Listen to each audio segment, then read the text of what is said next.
listening to Give God 90, where we're not afraid of the tough biblical questions, because we will dig through the language, the culture, and the history to find the truth revealed in the words of our Creator. I wanna see the light.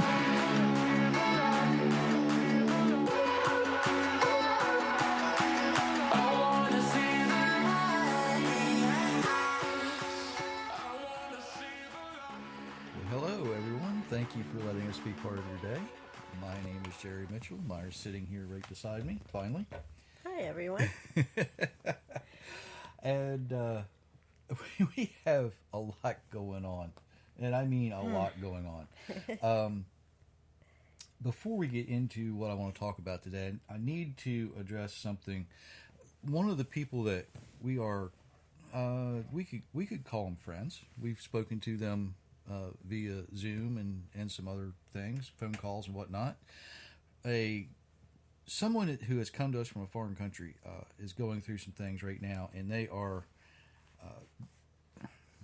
how's a good way to explain this? Having a lot of trouble because, and I have been messaging him about this, and we think that part of the problems that part of the reason he's having the problems is because he has actually come out and stood in favor and says, I am coming along and standing with Jehovah, the Most High God, the God of Abraham, Isaac, and Jacob. And because of this, he has begun a ministry in his country, and he has recently had the place where he was living broken into, and most of his possessions were stolen. I'm not going to go into a great deal of detail about this. What I will do is I will put a link to his website that he began about 2 weeks before his trouble really started. So with the onset of his public announcement, he's had some hard times. Let's put it that way. I'll put a link to his website. Like I say, he started this about 2 weeks before his troubles began.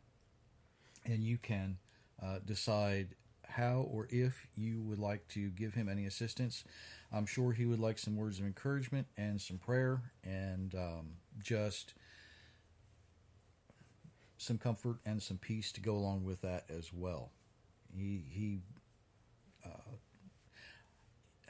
you know, a lot of people, and myself included, we get a little nervous sometimes when we see people ask for help. But when someone is willing to get up in the middle of the night to be part of a worship fellowship via Zoom from, 6,000 miles away? Something like that? 7,000 miles away? Yes. That's a little more than a phishing email looking for money. Okay? So we're going to see what we can do to help him out and get him back up and running the way he needs to be. So that is out there. I'll put that in the chat room messages, which you can be part of as well if you have a Spreaker account that's absolutely free. And you can message and you can do things, and it's just one of those ways that an extra way we have to communicate. Let's put it that way. As we get started today, are you prepared to live? In the United States, there was, and some people are still continuing to do it, a big preparation movement. They're getting ready for the end of the world scenarios. In fact, there was a TV show on not too long ago about, specifically, it was called American Preppers. And if you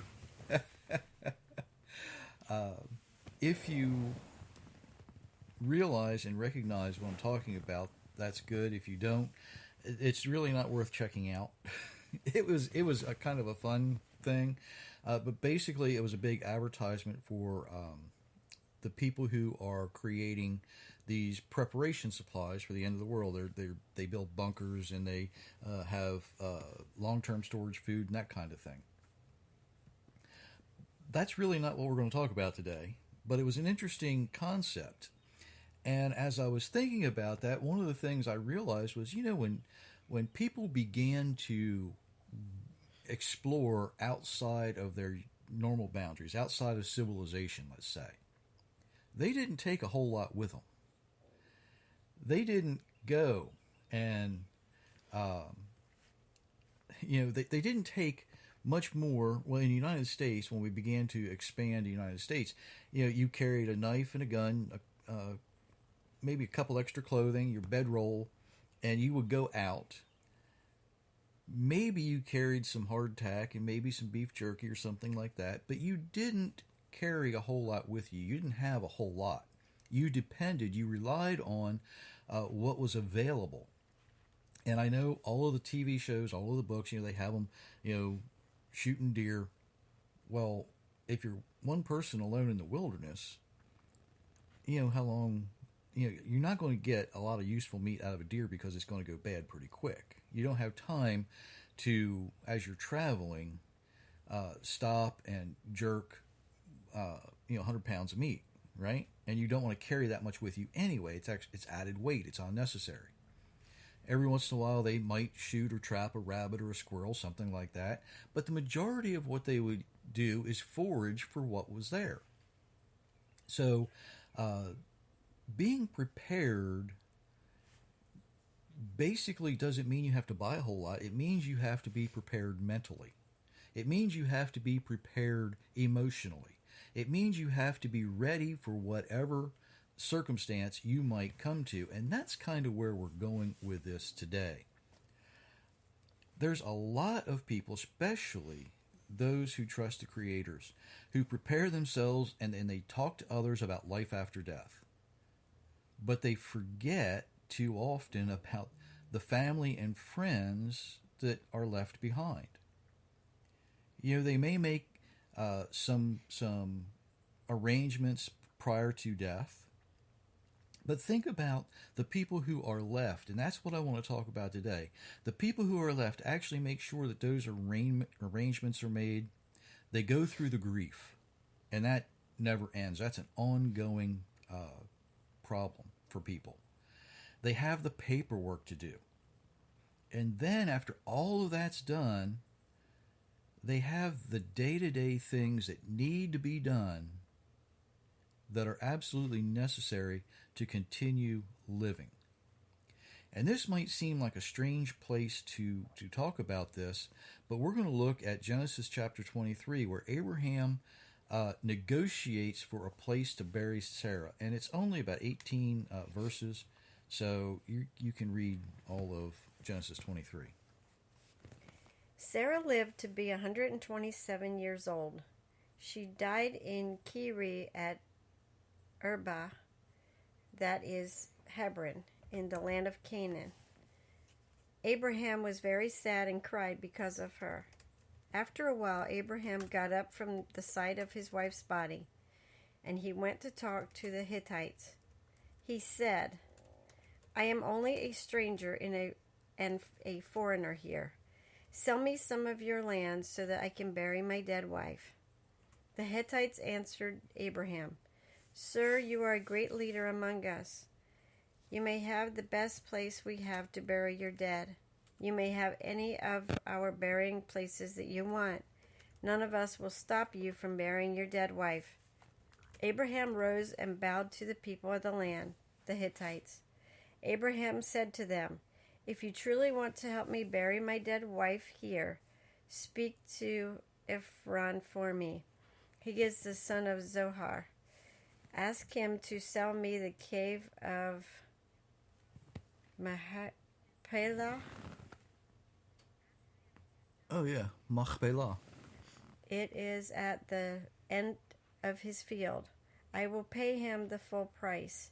You can be the witnesses that I'm buying it as a burial place." Ephron was sitting among the Hittites at the city gate. Ephron answered Abraham, "No, sir, I will give you the land and the cave that is in it. I will give it to you with the people as a witness. Bury your dead wife." Then Abraham bowed before the Hittites. He said to Ephron before all the people, "Please let me pay you the full price for the field. Accept my money. I will bury my dead there." Ephron answered Abraham, "Sir, The land is worth 10 pounds of silver. But I won't argue with you over the price. Take the land and bury your dead wife." Abraham agreed and paid Ephron in front of the Hittite witnesses. Abraham weighed out the full price, 10 pounds of silver. They counted the weight as the traders normally did. Ephron's field in Machpelah, east of Mamre. was sold. Abraham became the owner of the field and the cave in it and all the trees that were in the field. The sale was made in the city at the city gate with the Hittites as witnesses. After this, Abraham buried his wife Sarah in the cave. It was in the field of Machpelah, near Mamre, Mamre, which became Hebron. in the land of Canaan. Abraham bought the field and the cave on it from the Hittites. He used it as a burying place. Let's see. If I could teach you to speak Hebrew, you'd know how to say these things. Some of these names that we're not familiar with can be difficult to pronounce, and we have, I don't want to say Americanized, but we've Englishized or turned some of these names into English, and you don't really grasp the meaning of them a lot of time because every place has a meaning. Getting down a little rabbit trail there I didn't plan on going down, but that's okay. See, after Sarah died, Abraham was left to mourn, and he was also left to make the arrangements for her burial. But then he had to continue living. You know, he went on and had more children, another wife. There was more to the story than just Abraham and Sarah. There was also, the other children of Abraham as well, which is why he is considered the father of many nations, not just one or two, but many. But the part we want to look at is we have to continue to live, right? People don't want to talk about dying, but we need to. Today we think of someone's last wishes, right? Their dying wish, so to speak. And it's often carried out by their survivors. Things like where they might want to be buried, where they want their money or their property to be distributed, the way, do you want some to go to this person or that person, or do you want it to go to that organization, that kind of thing. And there's more to it than just that. Preparing a loved one to continue to live. Not just physically, but emotionally. There's some topics that we need to look at the first one is obviously financial, especially in the United States and the more developed countries. Now, there's a lot of ways to prepare someone to be able to continue to live their life. Most of us think about money. Let's face it, most of us think about the financial needs, right? Most certainly, they're going to need something done with the body. Worrying about how to deal with that. But beyond that, will the survivors have enough to live on? Will they have enough to eat? Will they children be cared for, if there are any surviving children? If someone is in business with another person, can that business maintain doing whatever it does without the one who died?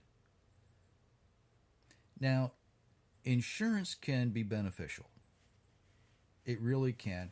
I used to I spent 2 or 3 years in the insurance business and would sell life policies and that kind of thing, preparing people, to make sure that their survivors' lives were not interrupted by financial problems. And that's can be a good place to start. It's not, I don't want to say it's not necessary, because the survivors are going to be caught up with a lot of expenses. In the United States, it's expensive to bury somebody or to cremate them. But the thing is, that's only one aspect of what it is. Some people and we know people like this. They like to hide their money, right? They want to have secret bank accounts, maybe. Sometimes they squirrel away some cash in a safe place like a secret bank deposit box. But if the survivor doesn't know about the hidden money, it doesn't do them any good. And by the way, you know, if you think you've always got time to tell somebody about that, think again.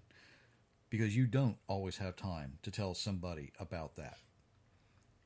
You need to make arrangements to make sure that your loved one, if you're going to squirrel away some money for them, tell somebody where it is, and make sure it's somebody you can trust so that they can give it to the people you want it given to. You know, don't depend on being around to tell somebody about it later. You know, even the people who are very poor, they don't think they have anything. Well, they have things. They have things. And you need to make sure that those, even the little things, are going to be available to the people that you want them to be available to. You want them to have access to it, right? You know, we hear stories about, where was so-and-so's watch? Well, it took us, a little bit of time to find my mother's ring that my niece wanted. So, you know, not everything is always going to be where you think it is all at the same time. You know, these things need to be or should be done prior, right? What about the day-to-day living things? You know, if a spouse passes away, were they the ones who did certain things? You know, was the person who passed away, were they the ones who always paid the bills? You know, I met a fella years ago who had no idea how to do laundry. When he was growing up, his mother always did the laundry in his house, so he didn't have to worry about learning how to do it. When he was in the military, he didn't have to worry about it because that was something that they took care of when he was there. When he got married, his wife did it. When she passed away, he had no clue how to do the laundry. And the only reason I know this is I was actually working for a service department at the time, and I went to his house because his washing machine, he called and said his washing machine wouldn't work. He didn't know how to use it. He had no clue, which is understandable if you've never used one, right? Most people take that kind of thing for granted. Think about this. Who's going to mow the grass? Who's going to paint the house? Who's going to do any of the small repairs needed for to keep a home properly? Where do they keep the oil for the squeaky hinges? Who's going to sew the buttons back on your shirt or your pants? Something many people don't think about is giving a survivor permission to continue to live. Right? We often overlook these things. You know, friend of ours, close friends of ours, the husband died just a few years ago, and one of the things that he did was to make sure that his wife was properly prepared physically and emotionally. You know, he made sure that the finances were taken care of, going to the point where he contacted someone in the fiduciary position, or their financial people, and said, "Look, I don't want any interruptions. When something happens to me, I want to make sure that she has access to the funds needed right away to do the things that are going to be necessary." They also had a conversation, and, you know, she gets a little teary-eyed when she mentions this, but they had the conversation about remarriage, and he encouraged her to remarry. Now, he's not going to. He didn't put the same restriction that I would put on Myra, though. I would say, yeah, go ahead and remarry if you can find somebody better than me. That raises the bar quite a bit, right? Right. I'm glad you agreed with that.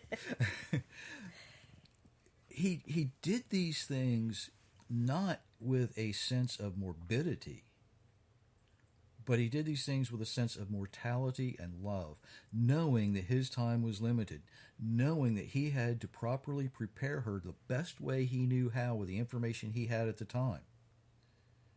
And he did a very good job of it. And her grief process shows that. If you have children, will the children be able to remain in school? Now, in the United States, a lot of times people go to public schools, right? And our tax dollars pay for that. But what happens is not every country provides that. A lot of countries you have to pay to go to school. Will the children be able to remain in school? Will they be able to remain in some classroom of higher education? These are the things we need to consider and think about. You have to give people the permission and the ability to continue to live. And here's a big one, and I see this way too often. Don't burden your survivors with ridiculous requests. Folks, I know that there's times when parents want their children to continue in the business that they began. I know there's times that, but if the child doesn't want to, is it going to be feasible for that to happen? Is it really feasible if a parent, after maybe they're divorced and they remarry, so that now adult children have a stepmother that they just don't like? Is it reasonable, and we know people like this, is it reasonable for the parent to request that they care for this person? Probably not. Okay? It's just not a good situation to put someone in. Just because you love this person doesn't mean everybody else had that same affection. They may love them, but they can love them from a distance, right? Don't put those kind of restrictions. Myra's grandfather had a conversation with your father, and they wound up moving into the house that he had built. And that actually restricted your parents from doing some things that they might have wanted to do. Not certain about that, but they may have wanted to do other things. They may have wanted a larger place because that house was very, very tiny. They did honor the request that was made. But my question is, should that request have been made? Probably not. There probably would have been a better way to go about that. Don't overlook the grieving process either. People handle grief in their own way, and they heal in their own time. I've said before that grief is a lot like a tunnel. If you're the only one in it, that tunnel can seem claustrophobic. It can seem like it's closing in, but when you allow others to grieve with you, that tunnel has to expand. And it will continue. It's going to continue to remain. It's always going to be there. You're always going to be in that grief tunnel. But the more people that you include, the larger that tunnel becomes, and the less pain and anxiety that you will feel simply by allowing the people that you love, the people that maybe loved the one you lost, to be in there with you. Now, this isn't going to, I'm not saying you need to turn it into a big pity party. What I'm saying is you feed off of each other's support. You don't add to each other's grief. We did a couple of podcasts specifically about grief. I also did a teaching on Messianic Delaware about that, and that is still available on their website at messianicdelaware.org if you want to check that out. Don't be afraid to ask for help. You may have been very close to the person who passed away, but how many times have we heard about someone who shows up and they tell a survivor something they didn't know? I hear this a lot. Somebody, they're talking to them and they'll mention something in passing, and they're like, wait a minute, I didn't do that. I didn't realize they did that. It happens. It happens. Don't become a hermit. If you're going to continue to live, don't be so withdrawn that you can't function. We know some people, and I will include myself in this group, who can still be quite alone in their own little world in a large group of people, unless that group of people is actually close friends that we know and trust. I can walk into a huge room full of people that I don't know and have nothing in common with, and I'm getting better at it, but I can still kind of withdraw quite a bit. I'm not the most people-oriented person in the world like you are. Some people, after they lose the physical contact with a close family member or a close friend, they do have that tendency to become withdrawn. And some people withdraw even into a dangerous place, especially when a death may have been unexpected. That just can become quite dangerous. We know close friends, after someone passed away quite unexpectedly, that they just wanted to quit living themselves, to the point where they attempted suicide. More on that in a minute. Okay, I want to finish this other thought first. Something that might sound radical and off the wall is you actually have to give yourself permission to live. We've talked to people that lose a spouse. We've talked to people that have lost children, close friends, and they just, it's almost like they become someone else for a little while. Like I mentioned, they may attempt suicide, but that really doesn't honor the memory of the person they lost. All that does is create some turmoil and some chaos for the other survivors that are left behind. And it really leaves confusion in the midst of that. Now, if you're talking about older people, especially couples who have been married for 50 or 60 or more years, when one passes away, the other one quite often passes away very soon, not because they've become so withdrawn, but because they die of what doctors consider the broken heart syndrome. They are just absolutely lost without the other person that they've been together with for that amount of time, even when they are surrounded by supportive friends and family. It has happened, and it continues to happen. I'm not sure you can stop that, but you may be able to prolong it. You may be able to help with that as well. It just kind of depends on the situation. Not every situation is going to be the same. You need to do things now to prepare yourself to live in the event that someone who is close to you passes away.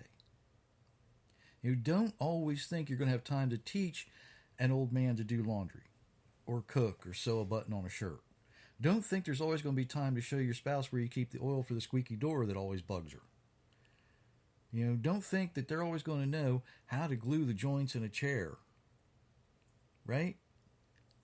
Teach them to use the remote control in the developed countries, okay? I used to get this a lot.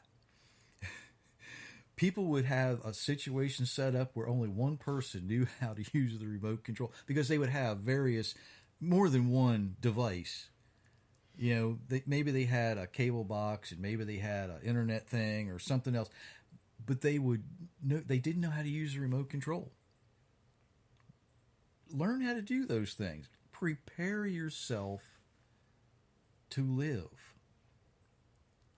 Don't think there's always going to be time. You can prepare yourself to live. And when you do, it's much simpler, much easier to do that now than later. You don't want to have to learn how to live later when you can take the time and prepare yourself to live now. There's people we know where the wife very rarely ever wrote a check, right? There's people we know where the husband very, very, very rarely ever had to cook anything. When I was working in the service industry, there were people that didn't know how to load a dishwasher. There were people who, you go to their house and only one burner on the cook stove. That was the only one they knew how to use. And you were always replacing it because it was the only one they did use. We think about making preparations for life after death and making sure that you're right with the Almighty, right? We go through these things and we're not afraid to talk about that. Don't be afraid to talk about being prepared to live. And in these days and times where we are faced with turmoil, where we are faced with persecution, just the other day in Portland, Oregon, there was a group who met for prayer, and Antifa and BLM violently attacked them. That could have led to something very bad. That could have left someone in a position where they may not have been prepared to continue to live in this world. Car accidents happen every day. People fall off ladders. People fall in the bathtub. People trip down steps. If you live in Chicago, guess what? You have, what was the last statistic I seen? You have like a 6 million times better chance of being shot than dying of COVID. Right? Mm-hmm. There are people who have reactions to the COVID vaccine and die. Are you prepared to live after you witness that? More importantly, are you prepared to live the way your Creator designed you to live after that? Are you doing more than just going through the motions? Are you doing more than just, I go here at such and such a time every day. I go there at such and such a time every day. There's more to life. There's far more to life. There's way far more to life than just your daily routine. When you live the way your Creator designed you to live, it opens up a world to you that you could never imagine before. Things begin to happen and change, and not always for the better. Sometimes persecution comes with that. Are you prepared to live through that as well? Don't be afraid to live. It's easy to talk about life after death when we think about, you being the one to die, right? Oh, I'm going here or I'm going there, or whatever your views on that so far may be. What about life after life, as I like to call it? Because if you can live the way you're designed to live now, think about how much better your life after life is going to be. Did you have anything you wanted to add to all of that? Thanks for joining us today. Absolutely. Until Thursday, many, many blessings, everyone.